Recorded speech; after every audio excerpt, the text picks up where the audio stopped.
Hey guys, Wes Logan here with Bass Resource. I want to talk to you a little bit about summertime swim jig fishing, what I look for, how I work the bait, my setup, the whole 9 yards. Going to give you all the goods on all of that. So what's different about when you transition from spring to summertime is going to be where the fish are setting up and how their feeding patterns are going to change and all that good stuff. You know, in the springtime, the fish are up there, they're thinking about spawning, they're worried about making beds and all that. And a lot of times the fish that you catch are actually, they could be guarding a bed, they could be guarding fry, they could be just pulling up and getting 1 or 2 last meals before they actually get on the bed locked on. So you're more of a reaction deal with that, I think, to where when you get into the summertime, when he comes up and commits to your bait, it's more of an instinct to eat. So I feel like your colors and the actions of your trailers have to be more on cue than normally. So with that, you know, going into what I look for in the summertime, the fish could still be shallow. Not a lot are you going to catch, you know, fish on a swim jig in 15 foot of water. Not saying it can't happen, but the way that I fish a swim jig is 90% of the time going to be shallow. So I'm still looking for grass. I'm still looking for, you know, bushes, boat docks, something like that. But it's going to be more, I'm going to be looking for shade in the summertime. You know, an early morning, you know, 2 or 3 hour window. You're going to have that going on. Run the shade as long as you can. Whatever may be in the shade, it could be a mixture of grass and rock or whatever that may be.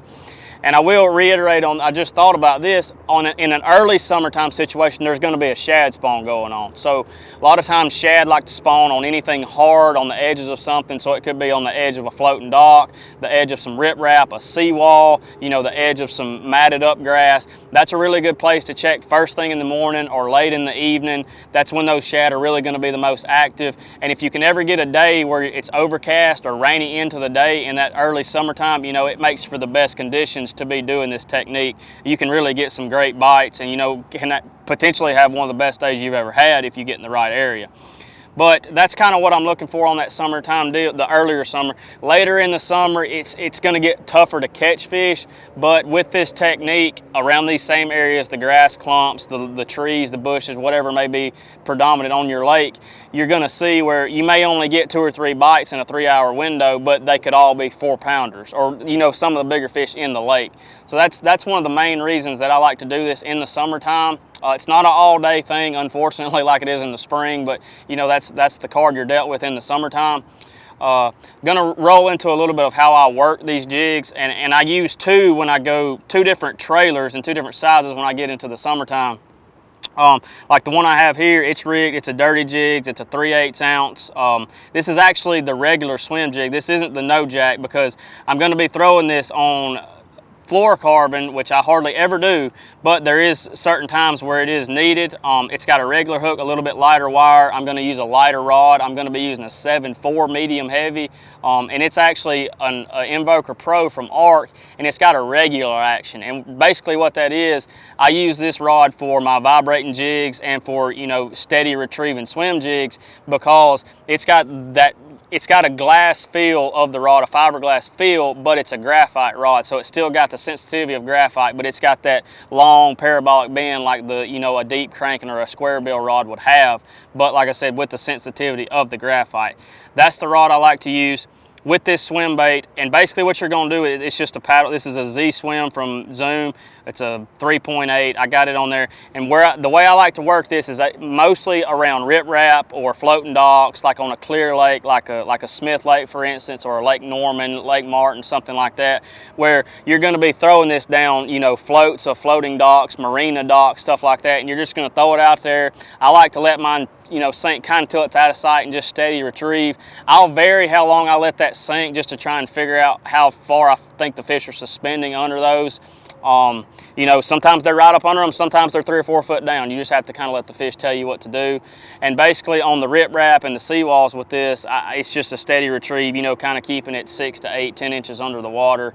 And, you know, if you don't get your bites doing that, let it sink a little bit. You know, just, it's more of a deal where that's the retrieve and what you want to be doing, but you just got to figure out what the fish want that particular day. Now, vice versa to this one, I've got what I throw in the springtime. It's the 5/16 no jack with the Zoom Super Speed Crawl trailer. You know, it's a good one if I'm getting into that grass, bushes, nasty, gnarly stuff where I really want to be working this bait high in the water column. So basically what I'm gonna do, if I'm coming up to a point of grass, a matted up grass, I'll throw it past it, and I'll have the bait where I can see it the whole time coming back to the boat, and I'll work it pretty fast, you know, shaking my rod tip a little bit, and when I get to that clump, I'll kind of let it die and let it flutter down and then pop it back up, trying keeping it in place as much as I can in the place that I think that fish is setting up to eat. So I mean, it just gives you a better chance when you slow your bait down where you think he's sitting every time to get a bite and actually let that fish commit to it. So I mean, that's kind of the way I work, you know, both styles in the summertime. I mean, there's the colors really stay the same throughout the year. Springtime is really a black and a white. Summertime can be, the early summer is probably going to be predominantly white because of a shad spawn deal. You can move into those blacks if you're in dirty water. Sometimes I'll throw a black jig with a white trailer, if just to give them a little contrast, something if they've never seen it before. And into the summertime, you can get into those more natural colors like the brim color, the green pumpkins, the bluegill colors, sunfish, wherever you may be in the country, because a lot of times the water's going to be clearing up. They're going to be focusing on brim beds and stuff like that. And I mean, that's kind of, it shifts more towards those natural colors as you get into the summertime. I hope these tips help, guys. They've really helped me over the years, and good luck on the water. That's a good one.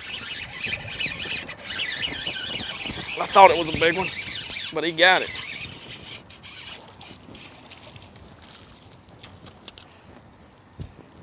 Thick one there. Got it good too.